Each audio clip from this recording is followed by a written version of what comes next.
history in Texas, and in 1896, one of the most bizarre publicity stunts ever conceived occurred just north of Waco. The place where all this happened was a town that existed for a single day. That town was Crush, Texas.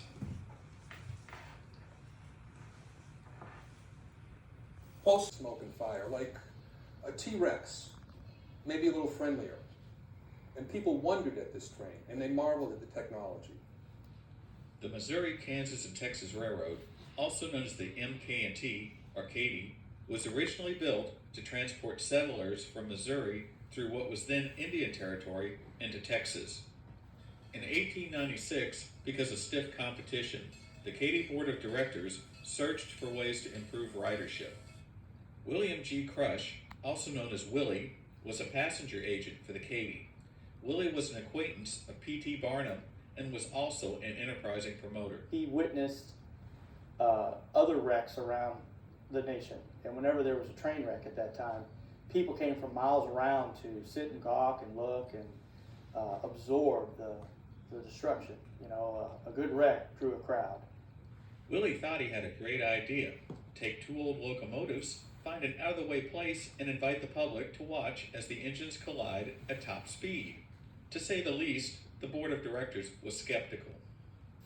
Frank, I believe your new man Crush is as nutty as a squirrel. MK&T board member to Frank Rouse, president. Despite some concerns on the part of the board, they approved Willie's plan. Since it was his idea, the board decided to put William Crush in charge of the event. Willie had posters printed and put up along Katy rail lines. He sent press releases out to newspapers across the country. Willie visited the Katy rail yard in Denison and selected two 1875 vintage locomotives. One was painted bright red with green trim, and the other was painted green with red trim. The engines were numbered 999 and 1001. Willie Crush had one big concern. There was a possibility that steam boilers would explode. He talked to 6 railroad engineers, and all of them but one assured him that an explosion wasn't possible. An old railroad man named Hanrahan, who had experience in Europe and America, told Willie that an explosion would occur. The max force is it's gonna be pretty good. It'll probably disintegrate the boiler. You'll probably find pieces half a mile to a mile away from it. Willie searched for a place to have his wreck. He finally selected this stretch of land about 12 miles north of Waco, near the town of West. Here the ground is flat and the track straight, and the low hills on either side act as a natural amphitheater. The Katy laid down a spur parallel to the original track to run the event. He kept the location a secret until 2 weeks before the crash. This gave some enterprising businessmen an opportunity to cash in on the frenzy by announcing that their store was the site. He really, for that time and age, knew how to advertise and get people's attention. I mean, that was an election year, and political stumps were all over the state. Yet, heading into the stage wreck, 2 weeks out, all you could talk about was the wreck. So, I mean, he made an impact.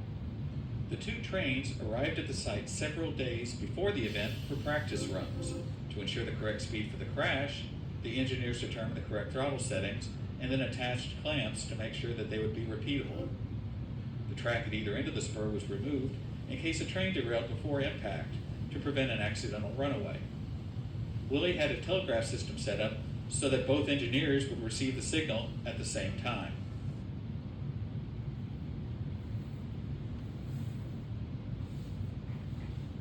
Katy officials decided to name the event site after its organizer. Willie made sure that Crush, Texas had all the necessary amenities that spectators needed to have an enjoyable time. Willie had a 2,100-foot platform and station built to handle the arriving spectators.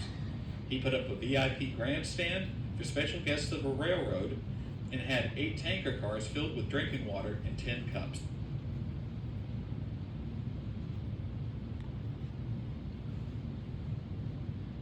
The people were at least in a mile radius all around.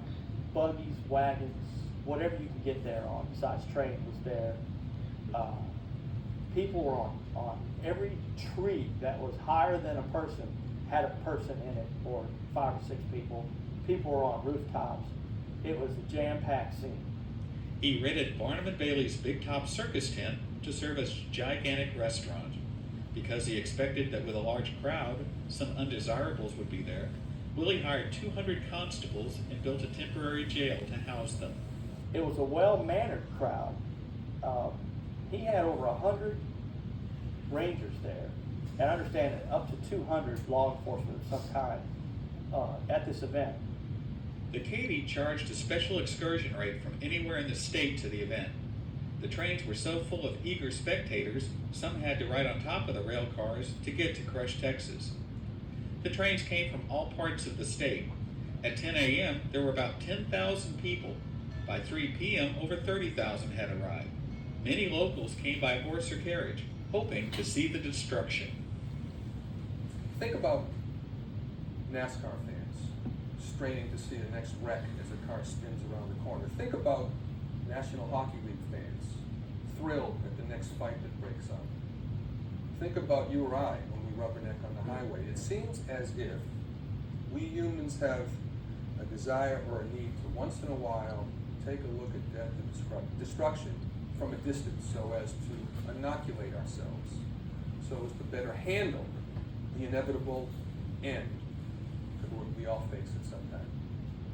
It has been estimated that between 30 and 50,000 spectators attended. Enterprising businessmen set up tents selling keepsakes and refreshments. The town of Crush had sprung to life, and the atmosphere was like that of a carnival. The Katy wanted to record the event and hired Martin Dean and his brother Jarvis to set up the cameras to record the wreck.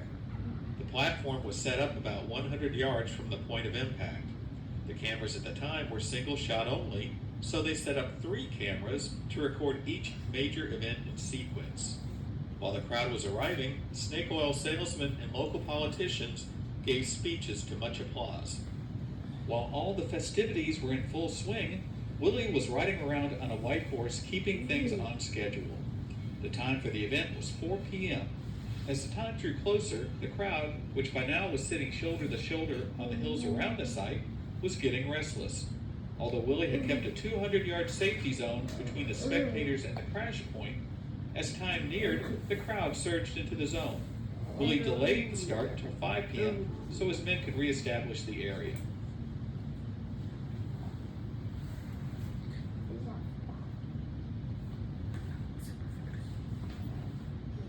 The 2 locomotives, each with 6 boxcars, were fitted with canvas sheets, advertising the Katy Railroad, Barnum and Bailey Circus, and the Orient Hotel in Dallas. They pulled up to each other nose to nose, just like 2 prize fighters shaking hands.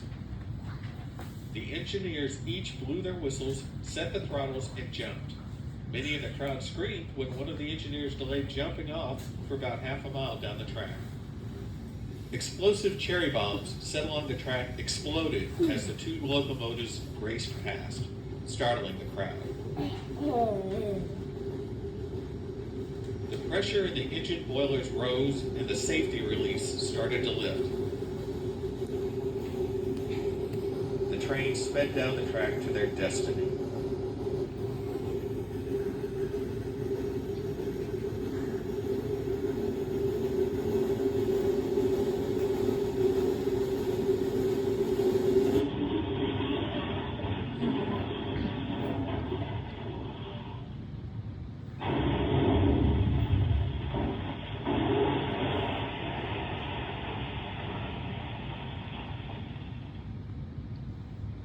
When I saw the cap of the smokestack gently loitering in the atmosphere above me, I heard it say, "Alex, you're too good for this earth."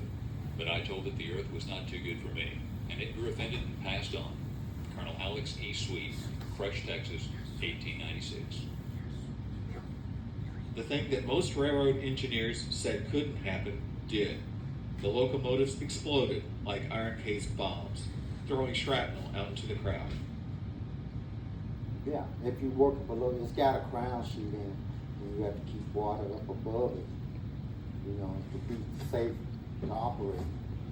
And if you drop it below and let it go too long, and then decided, well, I better put some water in it, and he just lost his life. Pandemonium erupted as spectators dodged both large and small pieces of metal. The explosion destroyed what was left of the locomotives, as well as 3 of the railroad cars. Ernest Darnall was in a tree observing the crash when a piece of wrecking chain flew through the air and split his skull, killing him instantly. DeWitt Barnes was killed by flying wreckage, leaving the 2 women on either side of him unhurt.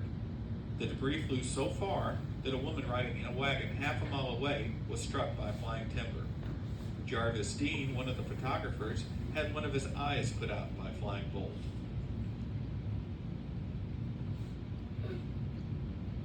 After a moment of stunned silence and several more panicked, the crowd subsided. Some people attended to the injured and dying, but exist. I think the crush wreck afforded people the opportunity to, first of all, marvel at the technology. On the other hand, it also gave them an opportunity to vicariously, if you will, participate in some form of revenge on the corporate entity that these trains represented. That wreck was a thrill, a wonder, and in some ways, a punishment on the railroad. The press did not place all the blame on the railroad. It seemed that many people felt that even if the spectators had known it was dangerous, many would have still went to watch.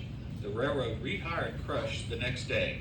The injury and death claims that came into the MK&T were quickly and quietly paid in both cash and lifetime railroad passes. Unfortunately, after the wreck, he kind of stepped back from the limelight. The wreck has really become known as his claim to fame. Jarvis Dean, the photographer who lost an eye from the explosion, received about $10,000 and a lifetime railroad pass. After recovering from his injuries, he reopened his photography business. The crash at Crush made news across the nation, and people talked about it for months. It's not surprising that ridership on the Katy did rise for a period of time. It is not known if the famous ragtime composer Scott Joplin attended the spectacle, but he did compose the Crush Collision March early in his career.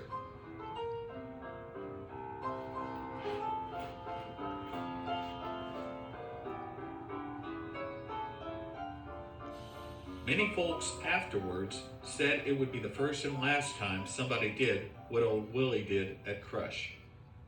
A man by the name of Joseph Connolly did attend the crash, and it inspired him. He began a career that lasted almost 50 years staging train wrecks across the country for eager crowds. But that's another story.